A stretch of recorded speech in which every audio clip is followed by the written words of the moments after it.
గడిచిన సంవత్సరం అంతా మనలను ఆయన తన బలిష్టమైన రెక్కల కింద భద్రపరిచి క్షేమంగా ఈ 2021 సంవత్సరం మొదటి నెల మొదటి ఆదివారపు దినమునకు మనందరినీ క్షేమంగా తోడుకొచ్చిన మహిమ ఘనతకు అర్హుడైన మన దైవాన్ని స్తుతులతో ఆరాధించుకుందామండి. మన పాటల పుస్తకం నుంచి 6వ కీర్తన పాడుకుందాం. మహిమ ఘనతకు అర్హుడవు నీవేనా దైవము అనే కీర్తనతో మనమంతా ఆయన ఆరాధించుకుందాం. ఇది మనకందరికి వచ్చిన కీర్తనే. మాతో కలిపి మీరు పాడాలని చప్పట్లు కొడుతూ ఆయన ఆరాధించాలని మేము దేవుని కోరుకుంటున్నాం.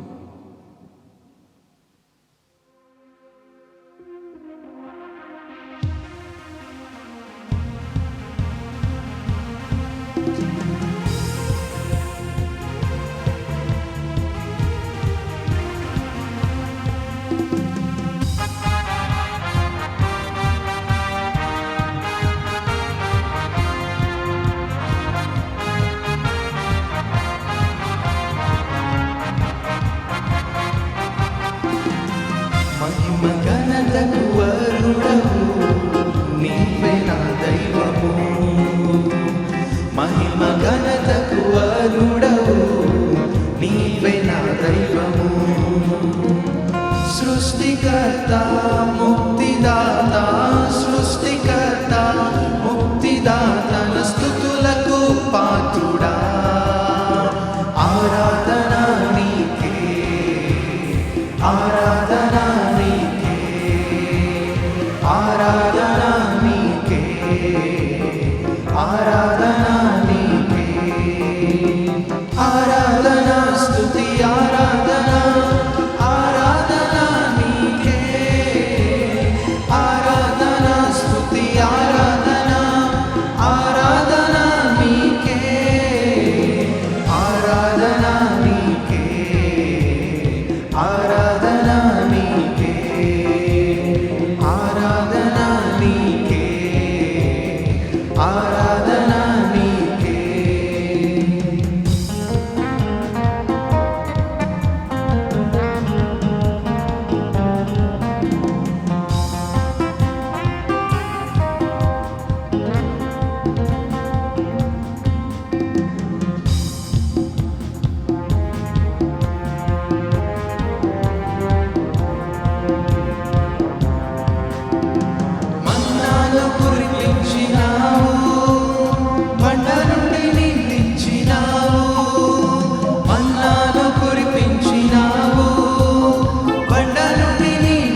ఇక ముందు కొనసాగిపోదామండి.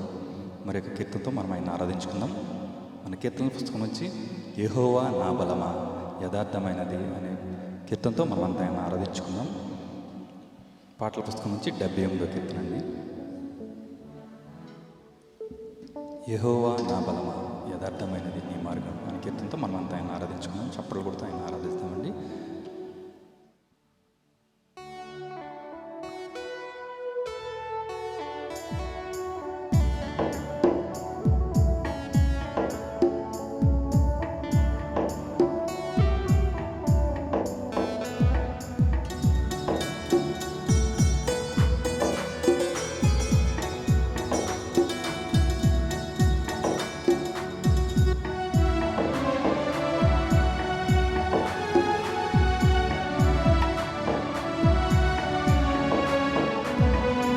యెహోవా నా బలమా యథార్థమైనది నీ మార్గం పరిపూర్ణమైనది నీ మార్గం యెహోవా నా బలమా యథార్థమైనది నీ మార్గం పరిపూర్ణమైనది నీ మార్గం యెహోవా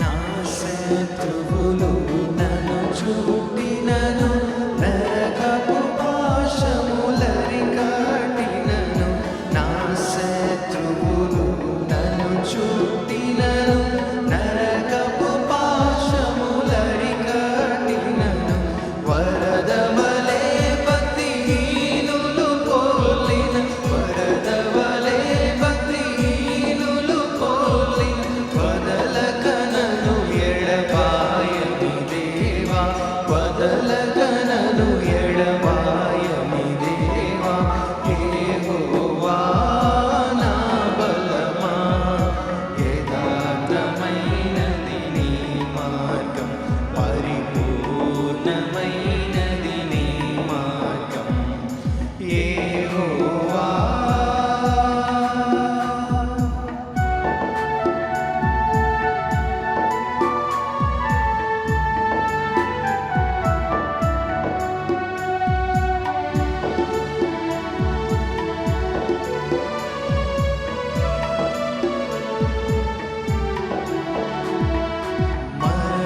మరణపుటురులలో మరువక మొరలిడు ఉన్నత దుర్గమై రక్షణ శృంగం మరణపుటురులలో మరువక మొరలిడు ఉన్నత దుర్గమై రక్షణ శృంగం తన ఆలయములో నా మొర వినెను తన ఆలయములో నా మొర వినెను అదరెను ధరణి భయకం పముచే అదరెను ధరణి భయకం పముచే యెహోవా నా బలమా యథార్థమైనది నీ మార్గం పరిపూర్ణమైనది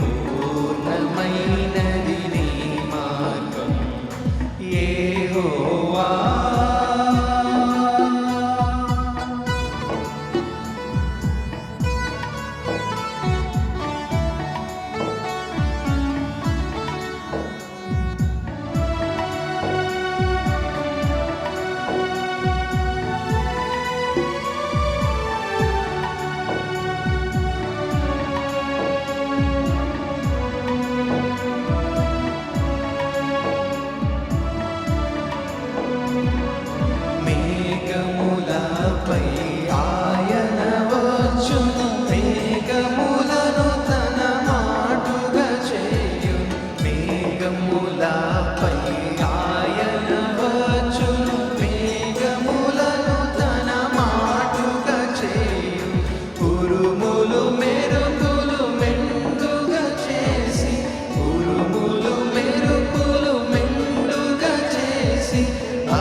అపజయమిచ్చును అపవాదికిని అపజయమిచ్చును అపవాదికిని యెహోవా నా బలమా యథార్థమైనది నీ మార్గం పరిపూర్ణమైనది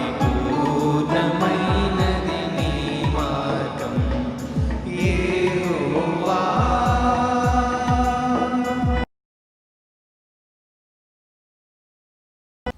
అదేవిధంగా మనమంతా ఆరాధనలో ముందు కొనసాగిపోతూ మరొక కీర్తనతో ఆయన ఆరాధించుకున్నామండి. బ్రదర్ ఏసన్న గారి పాటల పుస్తకం నుంచి నిరంతరం నీతోనే జీవించాలని ఆశ అనే కీర్తనతో మనమంతా ఆయన ఆరాధించుకున్నామండి.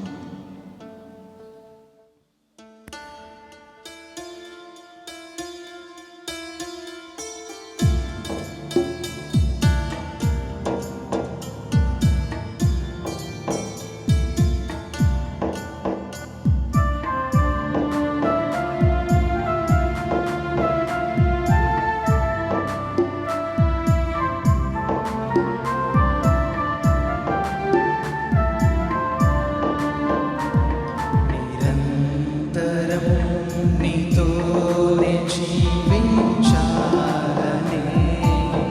ఆశనన్నిల బ్రతికించుచున్నది. నిరంతరం నీతోనే జీవించాలనే ఆశనన్నిల బ్రతికించుచున్నది. నా ప్రాణేశ్వరా యేసయ్యా నా సర్వస్వమా యేసయ్యా నిరంతరం నీతోనే జీవించాలనే ఆశనన్నిల బ్రతికించుచున్నది.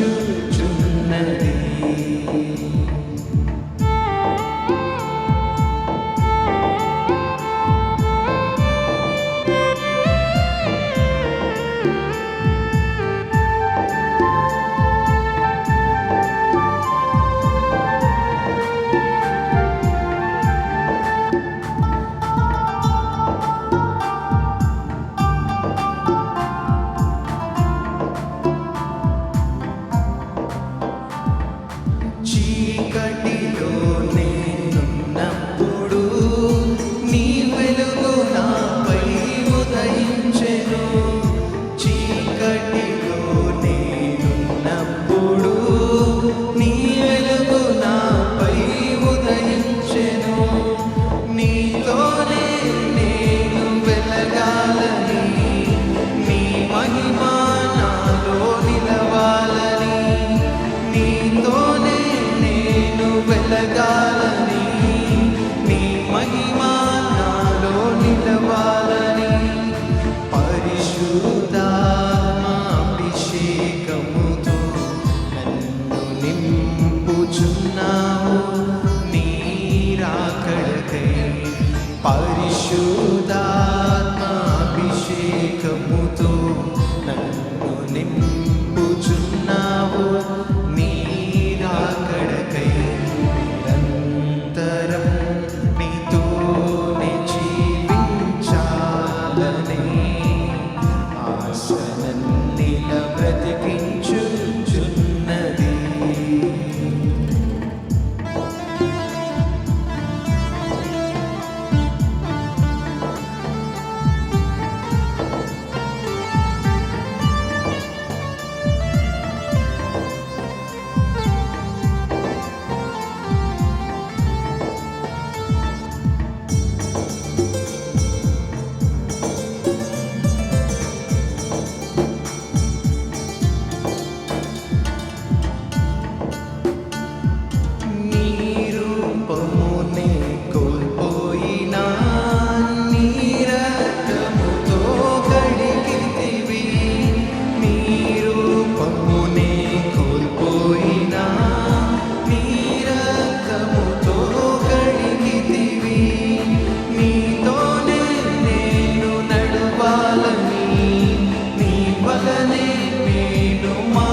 బ్రతికించుచున్నది.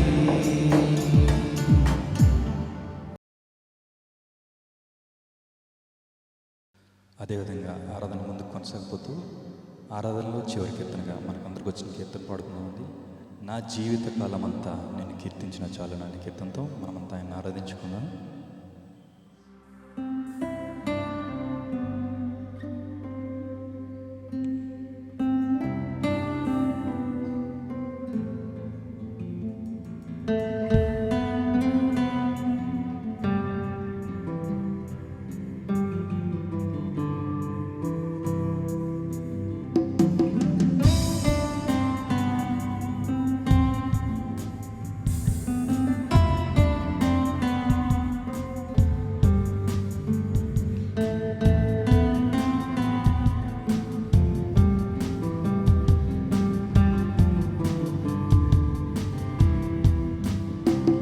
నా జీవిత కాలమంతా నిన్ను కీర్తించిన చాలునా. నా సమస్త సంపద నీకిచ్చిన చాలునా. యేసు నీదు మేలులకై నే బదులుగా ఏమీతును. నా దేహమే యాగముగా అర్పించిన చాలునా. నా జీవిత కాలమంతా నిన్ను కీర్తించిన చాలునా. నా సమస్త సంపద నీకిచ్చిన చాలునా.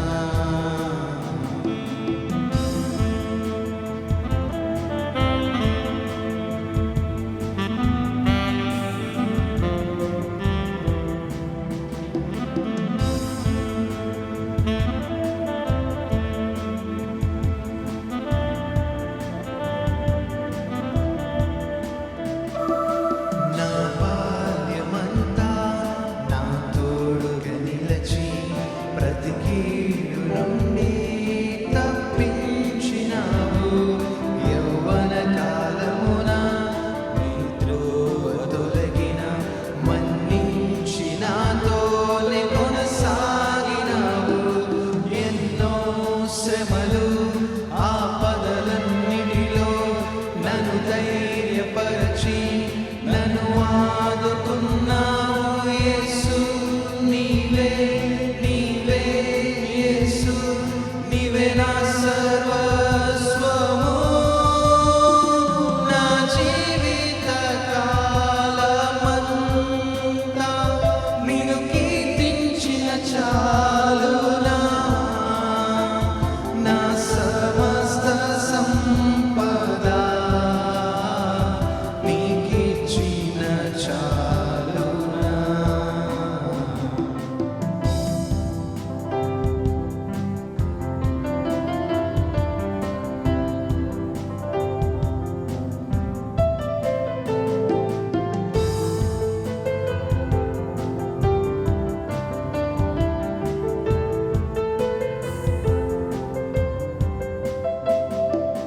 కన్నీటి రాత్రులు నీ గడిపిన వెంటనే సంతోష ఉదయాలు నాకిచ్చినావు.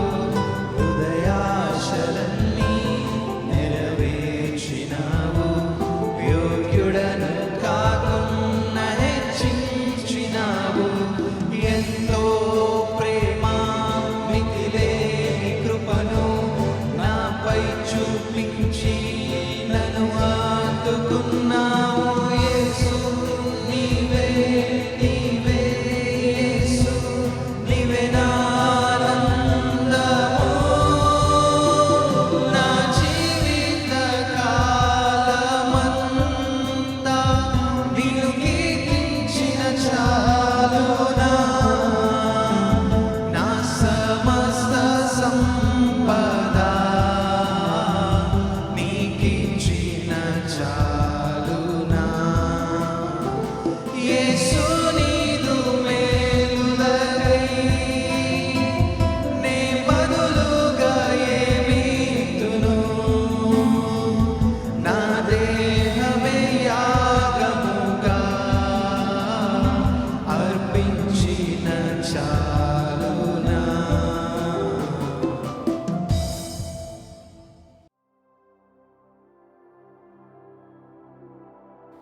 మన రక్షకుడైన యేసుక్రీస్తు వారి నామములో మీకు ఆశీర్వాదములు కలుగునుగాక.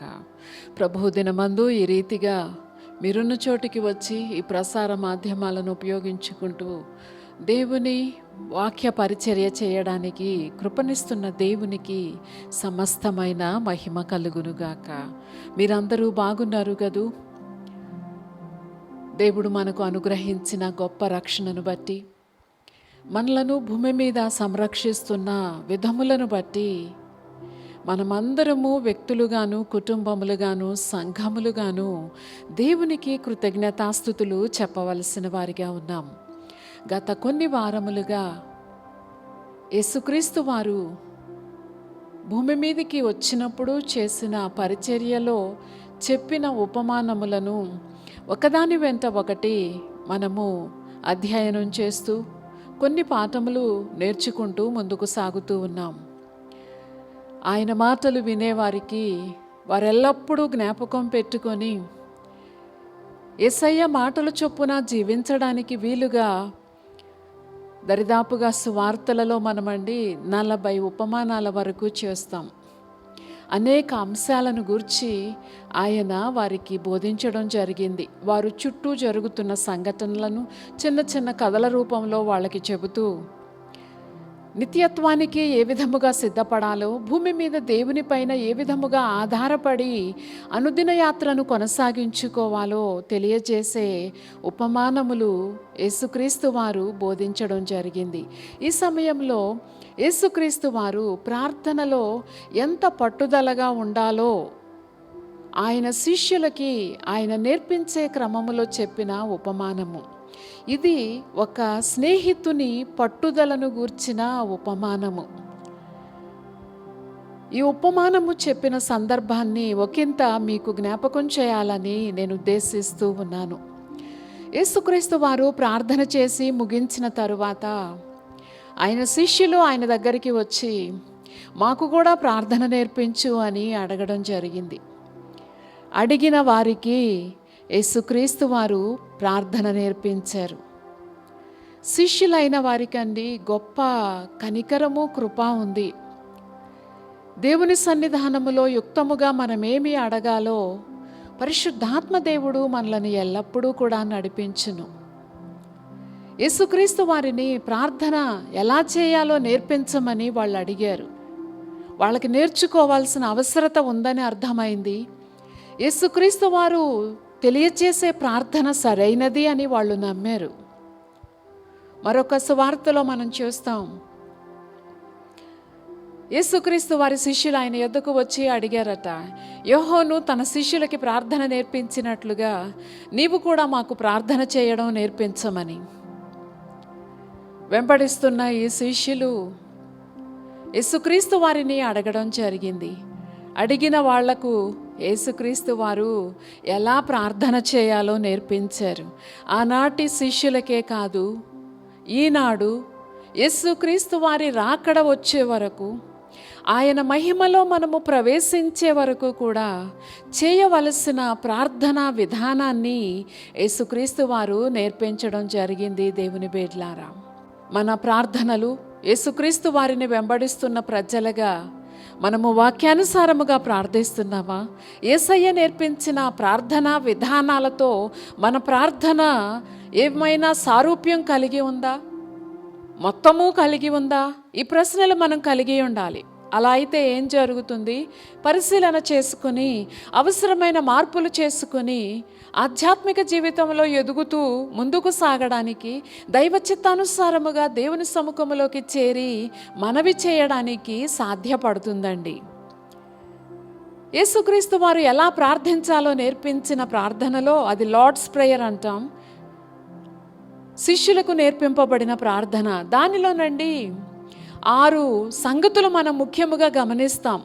3 పరసంబంధమైనవి, 3 మనుషులకి భూమి మీద జీవించడానికి అవసరమైన విషయాలలో దేవునిని ఏ విధముగా అడగాలో యేసుక్రీస్తు వారు చెప్పడం జరిగింది. ప్రార్థన చేయడానికి ఒక అడ్రస్సింగ్ చెప్పారు ఆయన. పరలోకమందున్న మా తండ్రి, శిష్యులను యేసుక్రీస్తు వారు అంగీకరించిన విధము ఎంతో గొప్పది. ఆ మాటకొస్తే యేసుక్రీస్తు వారిని రక్షకుడుగా అంగీకరించిన వారందరూ కూడా తండ్రి అని పిలిచే ధన్యతను సర్వశక్తిమంతుడైన దేవుడు అనుగ్రహించడం జరిగింది. పరలోకమందున్న మా తండ్రి, భూమి మీద మనం ఉన్నాం, మన తండ్రి పరలోకములో ఉన్నాడు. భూమి మీద ఉండి మనం చేసే ప్రార్థనలను పరలోకమందున్న మన తండ్రి చెవిని పెట్టే దేవుడు, ఆలకించే దేవుడు, సమయోచితమైన సహాయమును చేసే దేవుడుగా ఉన్నాడు. మంచిది. 6 విషయాలని చెప్పాను కదా. మొదటి 3 విషయాలు పరసంబంధమైనవి. మొదటిది, నీ నామము పరిశుద్ధపరచబడునుగాక అని శిష్యులు ప్రార్థించాలని యేసుక్రీస్తు వారు తెలియచేశారు. శిష్యుల హృదయము, వాళ్ళ హృదయములో, వాళ్ళ ప్రార్థన జాబితాలో ఉన్న అంశములలో మొదటి అంశం ఏంటిదండి?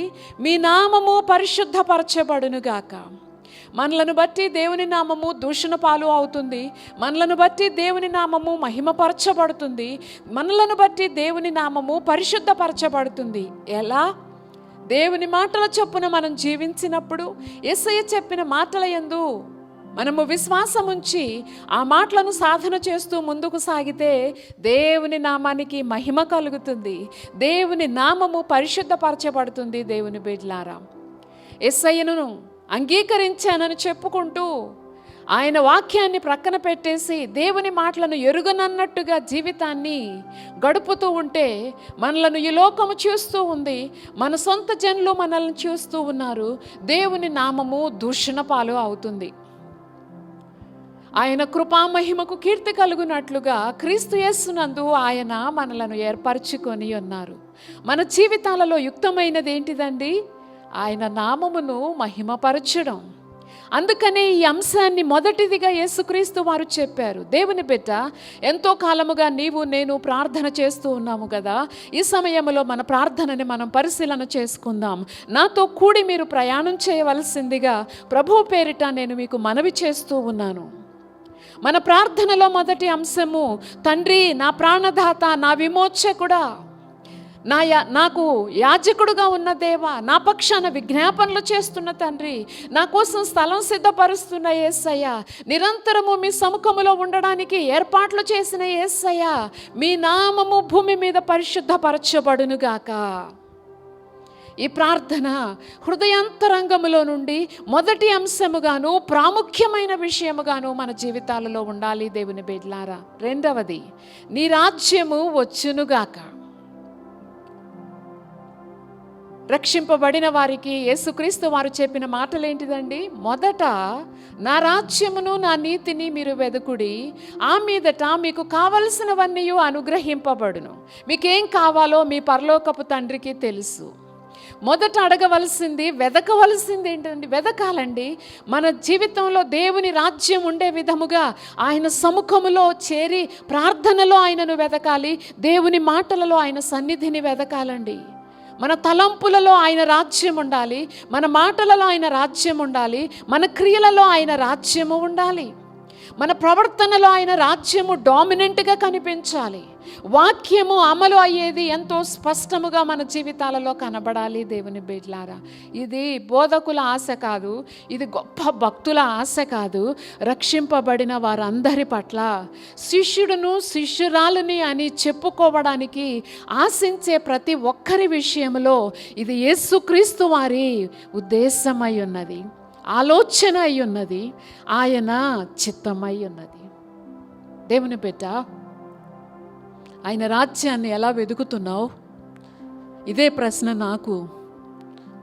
బోధిస్తున్న నేను, వెంబడిస్తున్న నేను, ఆయన కుమార్తెగా ఉన్న నేను, ఆయన దాసురాలిగా ఉన్న నేను ఆయన రాజ్యమును ఎంత వెతుకుతున్నాను? అనుదిన జీవితాలలో వాక్యపు వెలుగులో జీవితాన్ని పరిశీలన చేసుకునే అలవాటు ఉండాలండి. అదెంతో మంచిది, అదెంతో క్షేమాన్ని తెస్తుంది, అదెంతో నెమ్మదిని తెస్తుంది. రోజుకి 2-3 సార్లు భోజనాలు చేస్తాము కదా, పలు విధములైన ఆహార పదార్థాలని. మన జీవితాలను కూడా అలాగే పరిశీలన చేసుకోవాలి. అంటే 2-3 సార్లు సరిపోతుందా? లేదండి, అనునిత్యము.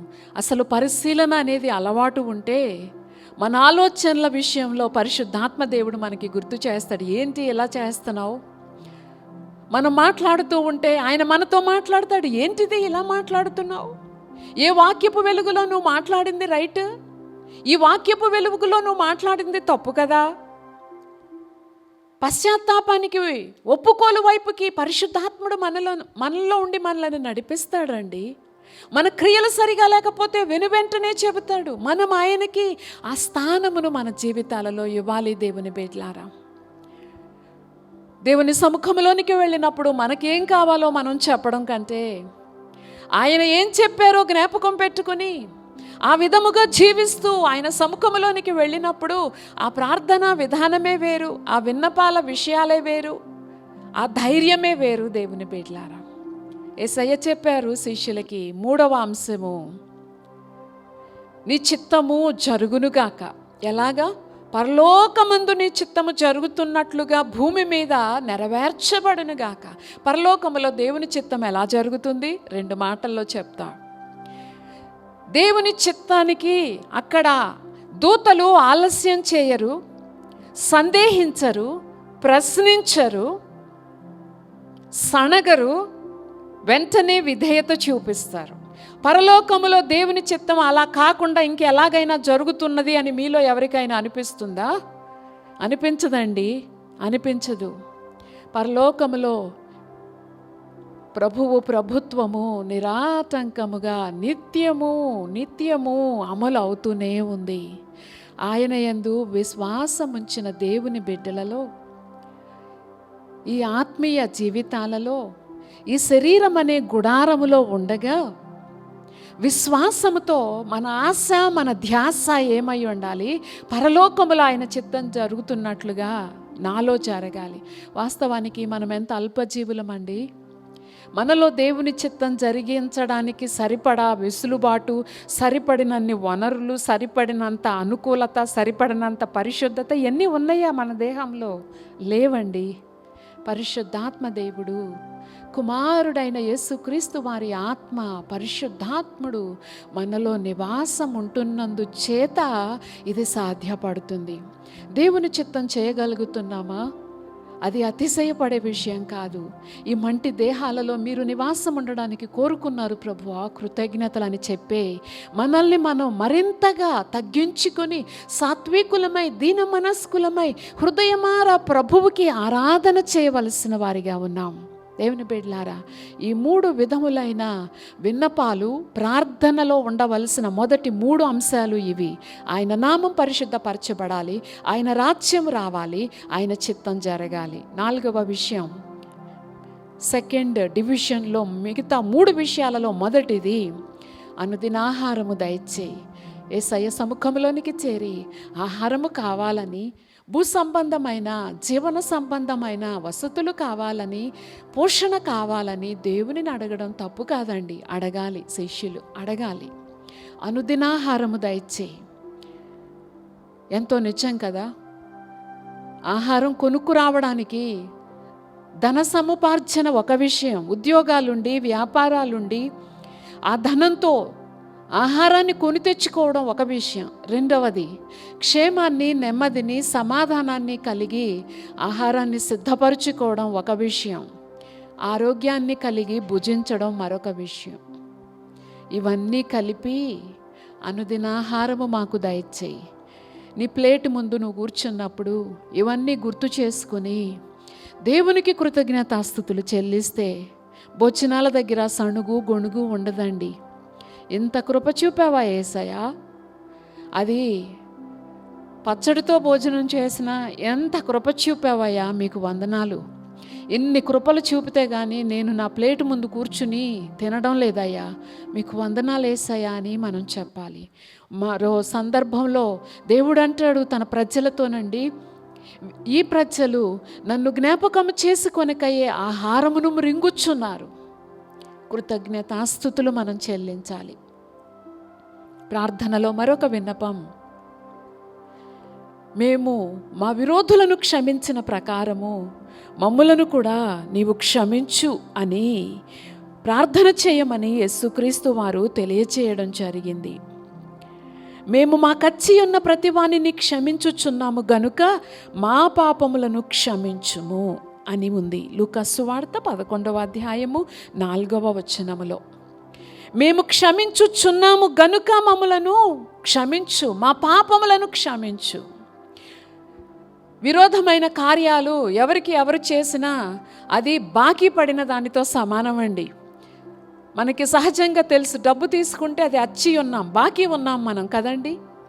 అలాగే సహోదరులుగా అనబడిన వారిని ఒకరికి ఒకరము విరోధముగా మాట్లాడి చేసే కార్యాలు బాకీ పడిన దానితో సమానము. దేవుని బిడ్డలు ఆయనను వెంబడించే వారు ఏం చేయాలి? క్షమించాలి. వాళ్ళు అడగలేదు కదా క్షమించమని, అయితే నీవు క్షమించబడాలి కదా, నేను క్షమించబడాలి కదా దేవుని చేత. అందుకనే మనము వారిని క్షమించాలి. విరోధ భావాలు బుద్ధులు పెట్టుకుని మనం కక్ష సాధింపుగా ఉండకూడదు. వదిలిపెట్టే దేవుని బిడ్డ, నేను దేవుని వలన క్షమింపబడవలసిన స్థితిలోనే ఉన్నాను కదా. నా సహోదరుని మీద నా సహోదరి మీద విరోధ భావం పెట్టుకోవాల్సిన అవసరం లేదు. పొరపాట్లు, తప్పులు, అపరాధాలు జరిగినప్పుడు గద్దించవలసిన సందర్భాలు, వెసులుబాటు ఆ స్థానములలో ఉన్నప్పుడు తప్పకుండా గద్దిస్తాం, బుద్ధి చెబుతాం. ఇది ఇలా చేయకూడదు, నువ్వు ఇలా చేస్తే ఈ విధమైన ఇబ్బందులు కలుగుతాయి, అమ్మ బాబు ఇలా చేయకు అని చెబుతాం. వాళ్ళు అడగాల్సిన అవసరం లేదు, నువ్వు ఇలా చేయకూడదని మనం చెప్పవచ్చును. అదే విధముగా క్షమించే విషయంలో వాళ్ళు వచ్చి అడిగేదాకా ఆగాల్సిన అవసరంలా. నా సహోదరుడు నా సహోదరి తెలియకయే చేసింది, తెలిసి చేసినా క్షమించాలి. అదేంటో పెద్ద త్యాగం చేసినట్టు, పెద్ద దానం చేసిన ఫీలింగ్స్ అవసరం లేదండి. నాతో నేను అదే చెప్పుకుంటా, గొప్ప భక్తురాలిలాగా ఎంచుకోవాల్సిన అవసరంలా. అనుదినము యేసయ్యా నన్ను క్షమించు అని నేను ప్రార్థిస్తూనే ఉన్నా. తలంపులలో తప్పిపోయానేమో, మాటలో తప్పానేమో అని ఎల్లప్పుడూ ఉన్నాయి. తప్పిన సందర్భాలు గుర్తుకొస్తాయి ప్రార్థనలో కూర్చుంటేనండి. ఎవరికైనాను ఏవి మాన్యమైనవో, ఏవి ఖ్యాతి గలవో, ఏవి న్యాయమైనవో వాటిని తలంచనప్పుడు క్షమించమని అడగకేం చేస్తాం? అడగాల్సిందే కదా. మరి రోజు నేను అలాగ అడుగుతున్నాను దేవునిని. ఆయా సందర్భాలలో దుడికి మాట్లాడుతూ ఉంటాం, అనవసరమైన మాటలు, వ్యర్థమైన మాటలు, నిష్ఫలమైన మాటలు, చెడ్డ మాటలు, కీడు మాటలు శపిస్తాం. మన కల్చర్లో ఒకటి ఉంది, కొన్ని శపించే మాటలు మన భాషలో భాగం. ఈ భాగాలను విడిచిపెట్టాలి. మన నోటితో ఆశీర్వచనమే చెప్పడానికి మనం తీర్మానం చేసుకుని ముందుకు సాగాలి. ఈ తీర్మానం చేయగానే ఆశీర్వాదాలు చెప్పుకుంటా వెళ్ళమండోయ్. సాధన చేయాలి, ఎక్సర్సైజ్ చేయాలి, యేసయ్యను అడగాలి. అయ్యా నా నోటి వెంట ఆశీర్వాదం రావాలని ఆశిస్తున్నా, నిష్ఫలమైన మాటలు రాకూడదని నేను ఆశిస్తున్నా అని మనం ప్రార్థన చేసుకోవాలి. మంచిది. ఇక్కడ విషయం ఏంటిది అని అంటే, నేను ప్రభువు చేత క్షమించబడటానికి నా సహోదరుడిని సహోదరిని క్షమించడం పెద్ద విషయమే కాదు. దాంట్లో ఎవరు ఏమీ మెచ్చుకోవాల్సిన విషయము కాదు. అది నేను పొందుకోవలసిన దానిని నేను ఇస్తున్నాను. ఇవ్వడం దేవుని చిత్తం. అలా ఇస్తేనే నేను క్షమించబడతానని నా తండ్రి నాకు సెలవిస్తూ ఉన్నాడు. మేము క్షమించి ఉన్నాము గనుక మమ్ములను క్షమించు. మరి ఒక అంశం, శోధనలో నుండి లేక దుష్టుని నుండి లేక అపవాది నుండి తప్పించుడని మీరు పలుకుడి అని యేసుక్రీస్తు వారు చెప్పడం జరిగింది. ఇదండి సందర్భం. ఉపమానానికి కొంచెం సమయం ఉందని నేను భావిస్తూ ఉన్నాను. ఇక ఉపమానం విషయానికి వస్తేనండి, లూకా సువార్త 11వ అధ్యాయము 5వ వచనము నుండి 13వ వచనం వరకు మనం ఆ సంగతులు చూస్తాం. అయితే కొన్ని విషయాలను మీ ముందుకు తీసుకొని రావడానికి పరిశుద్ధాత్మ దేవుని సహాయముతో ముందుకు సాగుతాను. ఈ యొక్క ఉపమానములోనండి 3 స్నేహితులు కనపడతారు. ఈ 3 స్నేహితులలో మొదటి స్నేహితుడి దగ్గరికి 2వ స్నేహితుడు వస్తాడు. ఎందుకు వచ్చాడు అంటే, ఆయన స్నేహితుడు వచ్చాడట ఆయన ఇంటికి అర్ధరాత్రి వేళ. ఆయనకి ఉపచారం లేక భోజనం పెట్టాల్సిన అవసరత ఉంది. ప్రయాణంలో ఉన్నాడు, దారిలో స్నేహితుడి ఇంటికి వచ్చాడు, అర్ధరాత్రి అయింది, భోజనం పెట్టాలి. ఆ స్నేహితుడి కోసం పెట్టడానికి ఈయన దగ్గర ఏమీ లేదు. అర్ధరాత్రి కదా, మనకలాగా మరి మనలో కొంతమంది ఒక్కొక్కసారి పాత్రలు ఖాళీ చేసుకుంటాం కదా, అలాగే ఆయన దగ్గర కూడా రొట్టె లేదు పెట్టడానికి. ఆతిథ్యం చేయడానికి మనస్సు ఉంది కానీ చేతిలో ఆహారం లేదు. అయితే అటువంటి సమయంలో తన స్నేహితుడు తనకి గుర్తు వచ్చాడు. నా ఇంట లేదు కానీ నా స్నేహితుడి ఇంట తప్పకుండా రొట్టెలు ఉంటాయి, ఆహారం ఉంటుంది అని అనుకుని వచ్చిన స్నేహితుడిని ఇంట్లో కూర్చోమని చెప్పి తన స్నేహితుడి దగ్గరికి వెళ్ళి అడుగుతాడు. తలుపు తట్టి తలుపు తీయి, నా ఇంటికి నా స్నేహితుడు వచ్చాడు, నీవు నాకు 3 రొట్టెలు ఇవ్వు, నువ్వు 3 రొట్టెలు ఇవ్వు నాకు ఇప్పుడు అని అడుగుతాడు. ఆ స్నేహితుడు తన స్నేహితుని స్వరాన్ని గుర్తుపట్టి, అర్ధరాత్రి అయింది కదా, పిల్లలతో నిద్రపోతున్నాను, ఇప్పుడు నేను నీకు తలుపు తీసి ఇవ్వలేను. స్నేహితుల మధ్య ఉండే సంబంధాలు ఇవి. ఎంతో చనువు మనం చూస్తాం. నేను పిల్లలతో పడుకున్నా, ఇప్పుడు తలుపు తీయడం వల్ల పడదు నాయనా అని అంటే, స్నేహితుడు అయినందున ఏం చేస్తాడట? సిగ్గుమాలిన వాడై అని మనం చదువుతాం 8వ వచనంలో నుండి.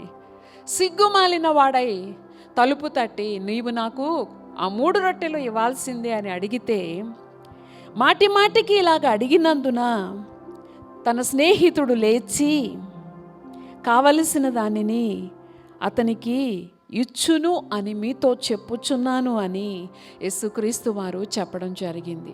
స్నేహితుల మధ్య ఉన్న బంధం అది. మాటి మాటికి అడిగే చనువు, లేచి ఇవ్వాలన్న ప్రేమ. నీకు కావాలంటే అడుగు ఇస్తా, దారెమ్మడి పోయేవాడు వస్తే, నీ స్నేహితుడు వస్తే నేను ఎందుకు ఇవ్వాలి అలా ప్రశ్నించదు నిజమైన స్నేహం. తన స్నేహితుడు అడుగుతున్నాడు, అందుకనే లేచి ఇస్తాడు కదా అని యేసుక్రీస్తు వారు వారితో చెప్పడం జరిగింది. ఇంతకీ ఈ విషయాలు ఆయన ఎందుకు చెప్పారు అనుకున్నారు? మనం 9వ వచనం చూద్దామా? అటువలనే మీరును అడుగుడి మీకు ఇయ్యబడును, వెదకుడి మీకు దొరుకును, తట్టుడి మీకు తీయబడును. అడుగు ప్రతివానికి ఇయ్యబడును, వెదుకువానికి దొరుకును, తట్టువానికి తీయబడునని మీతో చెప్పుచున్నాను. దేవునిని అడిగే శిష్యురాండ్ర యొక్క మనస్సు ఎలా ఉండాలి? ఓ స్నేహితుడి దగ్గరికి వెళ్ళి, అది అర్ధరాత్రి అయినా తలుపు తట్టి నాకు 3 రొట్టెలు కావాలి ఇవ్వు అని ఎలా అడుగుతాడు? తీసుకునే వరకు, ఇచ్చే వరకు ఎలా అడుగుతాడు? యేసయ్యను అలాగా అడగాలి. మన పరలోకపు తండ్రిని వెంబడిస్తున్న శిష్యులుగా మనము అలాగూ అడగాలి. ఎవరండి అడుగుతారు? ఎవరికైతే దేవునితో సంబంధము ఉందో వాళ్ళకి ధైర్యం ఉంటుంది. ఎవరైతే దేవునితో సహవాసము చేస్తారో, ఎవరైతే దేవుని చిత్తాన్ని జరిగిస్తారో వాళ్ళకి ధైర్యం ఉంటుంది. ఇదే సంగతిని మనము హెబ్రీలకు వ్రాసిన పత్రిక 4:16లో మనం చూస్తాము. గనుక సమయోచితమైన సహాయము మనము పొందునట్లు ధైర్యముతో ఆయన కృపాసనము యొద్దకు చేరుదుము. సహవాసము ధైర్యమునిస్తుంది. దేవుని బిడ్డలమైన మనము ఆయన మాటల యందు, తెలిసిన దేవుని మాటల యందు విశ్వాసముంచి జీవించడం మొదలు పెడతాము. చూశారు, అవసరమైన మనకి తెలియని విషయాలను దేవుడు మనకు తెలియచేయును, బయలుపరచును. అలాగూ బయలుపరచబడినప్పుడు వాటిని పట్టుకుని మనం అనుసరిస్తూ సాగుతాము. చూశారు, దేవునితో సహవాసం వస్తుంది మనకి. ఆ సహవాసం ఏం చేస్తుంది? సిగ్గుపడకుండా చేస్తుంది. అంతేకాదు ధైర్యముగా ఉండేలాగా చేస్తుంది. ధైర్యముతో ఆయన కృపాసనము యొద్దకు చేరడానికి అవకాశం ఉంది. సిగ్గుపడకుండా చేరతాం దేవుని సముఖంలోనికి. దేవుని బిడ్డలారా, ఈ సంగతి నేను చెబుతున్నారు. అడగండి. మీరు అడగక మునిపే మీకేం కావాలో మీ పరలోకపు తండ్రికి తెలియను అనేది కూడా మనకి తెలుసు. శిష్యులైన వారు అడగడం అనేది మన జీవితాలలో ఎక్స్పీరియన్షియల్ నాలెడ్జ్, ఎక్స్పీరియన్స్లో నుంచి చెప్పినప్పుడు అండి, ఎవరమైనా సరే ప్రార్థనకి కూర్చుంటే ఏమవుతుంది? దేవునికి ఆరాధన చేస్తాం, కృతజ్ఞతలు చెబుతాం. మనము దురుద్దేశంతో అడుగుతున్నట్లయితే, సుఖభోగముల కోసం అడుగుతున్నట్లయితే, యథార్థంగా ప్రార్థన చేసే దేవుని బిడ్డలకు అర్థమైపోతుంది. సెల్ఫిష్ మోటివ్స్తో మనం ప్రార్థన చేస్తూ ఉంటే, పిరికితనంతో ప్రార్థన చేస్తూ ఉంటే, అవిశ్వాసంతో ప్రార్థన చేస్తూ ఉంటే అవి అర్థమవుతాయండి. ఇన్ని రకాల ప్రార్థనలు చేస్తామండి మనం. దేవుని సముఖంలోనికి వెళ్ళి పట్టుదలతో ప్రార్థన చేయడానికి కూర్చున్నప్పుడు ఇవన్నీ మనకు అర్థమైపోతాయి. మన హృదయంలో దోషము ఉంటే, మన హృదయంలో అపరాధము ఉంటే, మన ఘటాలలో అపవిత్రత ఉంటే ఇవన్నీ మనకు అర్థమవుతాయండి. మనం ఏమై ఉన్నామో మనకు అర్థమవుతుంది ప్రార్థనలో. అప్పుడు ఏం చేస్తాం? యేసయ్యను వెంబడించే దేవుని ప్రజగా ఏం చేస్తాం? అవును నాయన, నేను ఈ అపరాధం చేశా, ఆ దోషం చేశా, నన్ను క్షమించు. ఇది నిజంగా నేను ఎందుకు అడుగుతున్నానంటే ఇందుకే అడుగుతున్నానయ్యా, మీరు నాకు బయలుపరిచారు, వందనాలు, నన్ను క్షమించండి అయ్యా. ఈ విధమైన మనవులతో మీ కృపాసనం యొద్దకు నేను రాకుండా సరి అయిన విన్నపాలతో, మిమ్మల్ని మహిమపరిచే విన్నపాలతో నేను రావడానికి నాకు సహాయం చేయి నాయనా అని ప్రార్థిస్తాం. నా జీవితంలో ఆయా సందర్భాలలో నేను ఇలాగే చేస్తానండి. I pray what ever I want to ask him. అడుగుతూ ఉండగా అర్థమవుతుంది, ఏంటి ఈ వెర్రితనం? క్షమించు నాయనా. ఏ వాక్యపు వెలుగులో నా విన్నపము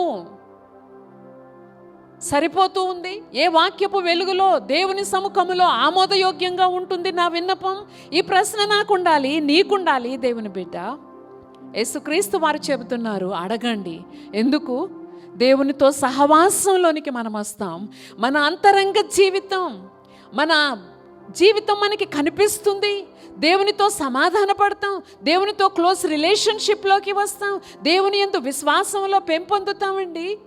ధైర్యం వస్తుంది దేవునితో సహవాసం చేయడానికి.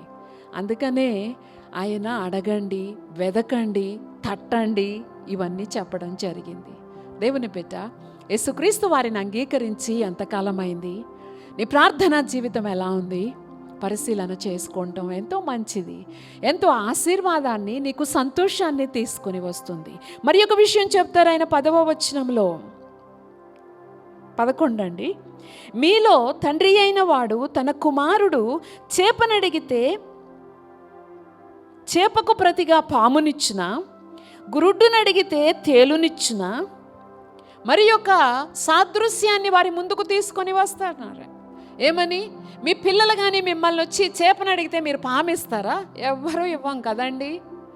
మనకి లేకపోయినా మన బిడ్డలకి కావలసిన వాటిని, అవసరమైన వాటిని, కొన్నిసార్లు అవసరానికి మించి సమకూర్చే ప్రేమను మనం కలిగి ఉన్నాం. మానవుల ప్రేమ, తల్లిదండ్రుల ప్రేమ మనకెప్పుడు కూడా ఒక విషయాన్ని గుర్తు చేస్తుంది. నేనే నా బిడ్డలను ఇంతగా ప్రేమిస్తూ ఉంటే, ప్రాణాన్ని, జీవాన్ని ఇచ్చి అనుక్షణము సంరక్షణ చేస్తూ, స్థలాన్ని సిద్ధపరుస్తూ, విజ్ఞాపన చేస్తున్న దేవునికి ఇంకెంత ప్రేమ ఉంది ఈ పిల్లలంటే. అవును దేవుని బిడ్డలారా, నువ్వెంతో ప్రేమిస్తున్నావు కదూ. కొన్నిసార్లు తల్లిదండ్రుల ప్రేమ యేసయ్యను వెంబడించడానికి సహితము సరిచేయలేనంతగా తల్లిదండ్రుల్లో ఉంటుంది. ఇది ప్రమాదకరమైన ప్రేమ. నీ ప్రేమ, నీ పిల్లల పట్ల నీ ప్రేమ యేసయ్యను వెంబడించడానికి సరిపడాగా ఉండాలి. యేసయ్యను వెంబడించే విధముగా నీ ప్రేమ ఉండాలి దేవుని బిడ్డ. దానిలో అవసరమైన క్రమశిక్షణ ఇవ్వాలి నీవు, హెచ్చరికలు ఇవ్వాలి నీవు, ఆజ్ఞాపించాలి నీవు నీ పిల్లలని యేసయ్యను వెంబడించడానికి.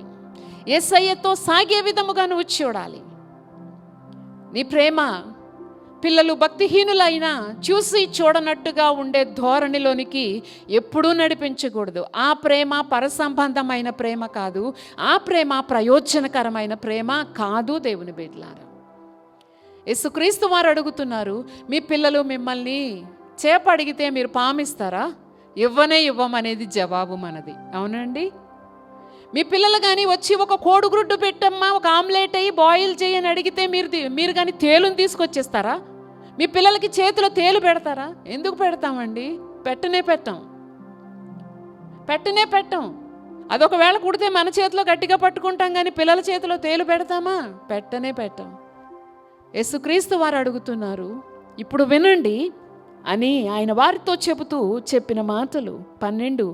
కాబట్టి మీరు చెడ్డవారై ఉండి మీ పిల్లలకు మంచి ఈవులనియ్యనెరిగి ఉండగా పరలోకమందున్న మీ తండ్రి తన్ను అడుగు వారికి పరిశుద్ధాత్మను ఎంతో నిశ్చయముగా అనుగ్రహించుననెను. ఈ వచనములో ఆయన ముగింపులోనికి వచ్చి చెబుతూ ఉన్నారు ఈ అంశాన్ని.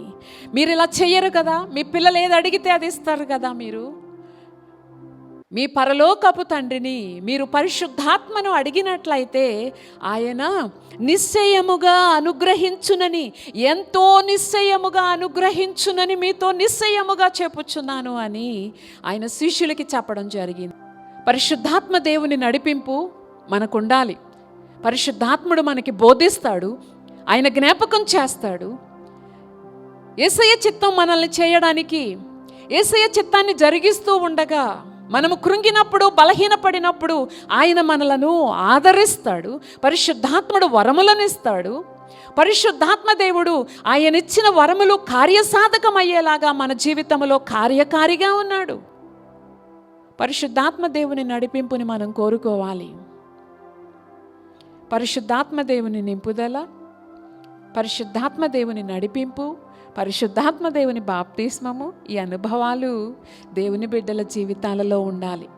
యేసుక్రీస్తు వారు చెప్పిన సందర్భం అదేనండి.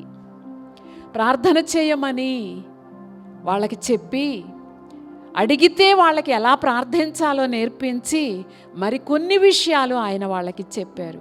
మీ జీవితాలలో శిష్యులారా, మీ జీవితాలలో ఆత్మదేవుని నడిపింపు ఉండాలి. ఆత్మదేవుడు యేసయ్య చెప్పిన విధానంలో జీవించడానికి మనల్ని he enables us to live by the word of Jesus, by the words of Jesus. అవును దేవుని బిడ్డలారా, అందుకనే దేవుని సముఖములో చేరి పట్టుదలతోనూ ఆసక్తితోనూ మనం ప్రార్థనలు చేద్దాం. మనం ఏ విధంగా ప్రార్థనలు చేస్తున్నామో కూడా పరిశీలన చేసుకుందాం.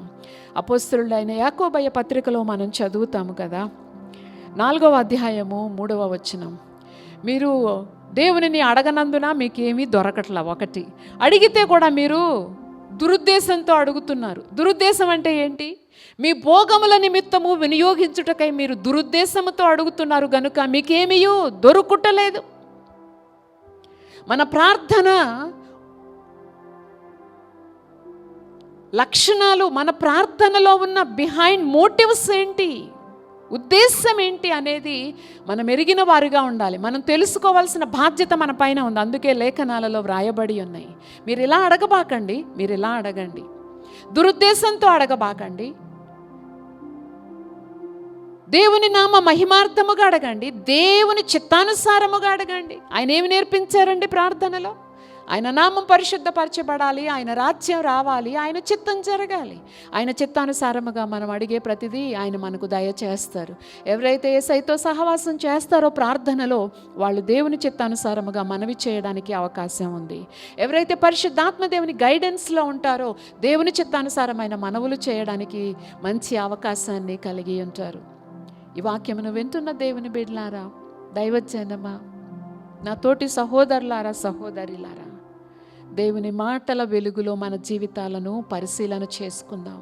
ఈ కడవరి కాలంలో దేవుని మాట చొప్పున జీవిస్తూ మన యాత్రను ముందుకు కొనసాగించుకుందాం. ఇటువంటి కృపలో సర్వశక్తిమంతుడైన దేవుడు మిమ్ములను అందరినీ, మమ్ములను అందరినీ సదా నడిపించును గాక. ఆమేన్. ప్రార్థన. మహిమాన్వితుడువైన తండ్రి, కృతజ్ఞతాస్తుతులు, వందనాలు నాయన. మీరు సెలవిచ్చిన, మీరు ఉపదేశించిన ఉపమానములను బట్టి కృతజ్ఞతాస్తుతులు, వందనాలు చెల్లిస్తూ ఉన్నాం. ఈ ప్రార్థనలోనూ మీ మాటలలోనూ ఏకీభవిస్తున్న బిడ్డల కుటుంబాలలోనూ వారి మనస్సులలోనూ విన్నపాలు, అవసరతలు మీరు ఎరిగి ఉన్నారు నాయనా. ఈ 6 అంశాలలో మేము ఎల్లప్పుడూ కూడా నాయన ఆయా విషయాలు మీ సముఖంలో మేము మనవి చేస్తూనే ఉన్నాం, అడుగుతూనే ఉన్నాం. తండ్రి, అంగీకరించండి, మీ కృపలో భద్రపరిచి బలపరచండి. ప్రతి కుటుంబంలో ఉన్న ప్రతి విధమైన అవసరత మీ ఐశ్వర్యము నుండి తీర్చుమని మీ సముఖములో మనవి చేస్తూ ఉన్నాం. తండ్రి, మమ్ములను, మా దేశమును, ఈ ప్రపంచాన్ని నాయన ఈ కోవిడ్ పాండమిక్ నుండి తప్పించండి నాయన, కాపాడండి అయ్యా. మా దోషములు, అపరాధములు క్షమించండి. మా దేశాన్ని స్వస్థపరిచి బాగు చేయమని మీ సన్నిధిలో మనవి చేసుకుంటున్నాం. ప్రభువా, మీరు మాతో ఉన్నారు, మాలో ఉన్నారు. మమ్మల్ని మీరు ప్రేమిస్తున్నారు. శాశ్వతమైన ప్రేమతో మీరు మమ్మల్ని ప్రేమిస్తున్నారు. మానకమా ఎడల వాత్సల్యమును చూపుతున్న దేవుడుగా ఉన్నారు. యేసయ్యా, మా నిరీక్షణాస్పదము మీరే.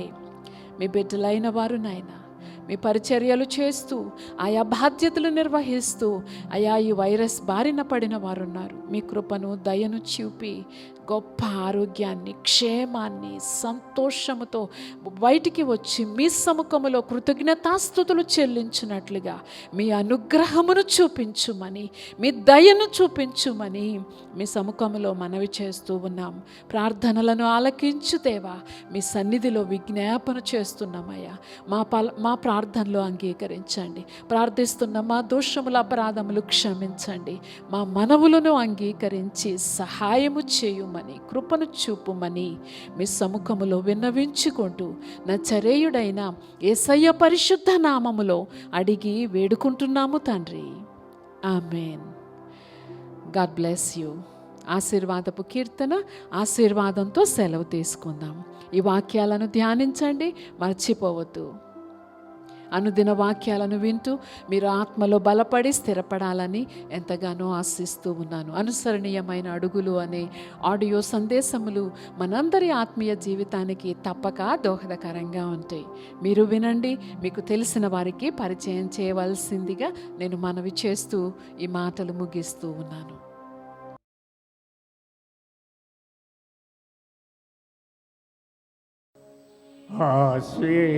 ఆశీర్వదించుము దేవా, ఆదరణ నీవే ప్రభువా, అనుదినము నీ కృపయే చాలు, అనుక్షణము నీకే మా స్తుతులు. ఆశీర్వదించుము దేవా, ఆదరణ నీవే ప్రభువా, ఆపత్కాలములో సహాయకుడవు నీవు, అందరినీ ప్రేమించే యేసునాథుడవు. ఆపత్కాలములో సహాయకుడవు నీవు, అందరినీ ప్రేమించే యేసునాథుడవు. ఆశ్రయ దుర్గము నీవే, ఆనంద తైలము నీవే, ఆశ్రయ దుర్గము నీవే, ఆనంద తైలము నీవే, ఐశ్వర్యము నీవే, మా ఘనతవు నీవే, ఐశ్వర్యము నీవే, మా ఘనతవు నీవే. ఆశీర్వదించుము దేవా, ఆదరణ నీవే ప్రభువా, నీయందు భయభక్తుల కలవారి ఎడల దయచూపుచున్నావు తరముల వరకు. నీయందు భయభక్తుల కలవారి ఎడల దయచూపుచున్నావు తరముల వరకు. నీయందు భయభక్తుల గలవారి పిల్లలు, నీయందు భయభక్తుల గలవారి పిల్లలు నీరు కట్టు తోటవలే బహుగా ఫలింతురు, నీరు కట్టు తోటవలే బహుగా ఫలింతురు. ఆశీర్వదించుము దేవా, ఆదరణ నీవే ప్రభువా, తొట్టిల్లనీయవు మా పాదములను, తోడై నీడై మా త్రోవకు వెలుగై. తొట్టిల్లనీయవు మా పాదములను, తోడై నీడై మా త్రోవకు వెలుగై. కాపాడుచున్నావు కను పాపవలెను, కాపాడుచున్నావు కను పాపవలెను. కడవరకు విడువకను నడిపించెదవు, కడవరకు విడువకను నడిపించెదవు. ఆశీర్వదించుము దేవా, ఆదరణ నీవే ప్రభువా. హల్లెలూయా. ఆశీర్వాదం తీసుకుందాం. మన తండ్రి అయిన దేవుని ప్రేమ, ఆయన కుమారుడైన యేసుక్రీస్తు వారి యొక్క కృపయు, పరిశుద్ధాత్మ యొక్క అన్యోన్య సహవాసము ఇప్పుడు ఎల్లప్పుడూ కూడి ఉన్నటువంటి సంఘమునకు, అలాగే సత్యవాక్యాన్ని సరిగా అందించుతున్నటువంటి తన దాసురాలకు ఆయన కృప సదా తోడయుండి నడిపించునుగాక. ఆమేన్. మిమ్మల్ని అందరినీ దేవుడు దీవించి ఆశీర్వదించునుగాక.